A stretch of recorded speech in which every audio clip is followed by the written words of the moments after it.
Check this out. Number one, do what they say can't be done. Do it.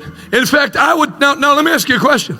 If the devil's going out of his way to send some idiot that you never even asked to have a meeting with, do what they tell you can't do. So what I started to say was, if somebody comes to you and tells you, you can't preach on healing here, what should you preach on the next week?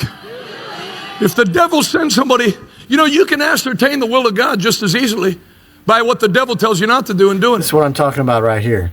So he said you can ascertain the will of God just as easily by what the devil tells you can't do. So sometimes you might be in a spot to where you're thinking about something and you're being double-minded about it, and you kind of feel one way, but you're feeling opposition to it, and you think that opposition means that you shouldn't do it. But sometimes that opposition is the devil trying to come at you to discourage from doing what you're actually supposed to do. And that opposition is when you need to say, that opposition is showing me that I have to go and do this thing that I was getting ready to do. And the powers, the powers that be, the rulers, the darkness, the evil spirits of this world is trying to get me to not do it. So that means I have to double down and make sure that I do it.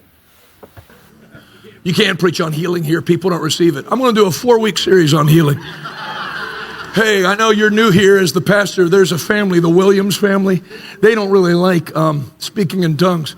I'd say we're going to do a 4-week series on tongues as the initial physical evidence of the baptism of the Holy Ghost. Run every devil out the back door.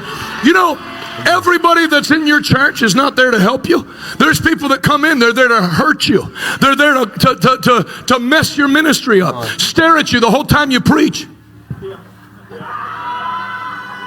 Looking like they're baptized in pickle juice, never lift their hands during praise and worship, sit there with the ugliest face you ever seen in your life. Don't try to appease them. Let them know about 5 churches in the area that'd be welcome to have them, and their little bit of money that they think's a lot of money. I'm going high to the top, not by the hand of man, but by being faithful to what God's called me to do. We're going to do what God called you to do, us to do, and we're going to get the job done. You're welcome to join us, or you're welcome to find a place where you're more comfortable, but we're not putting this thing up to a vote.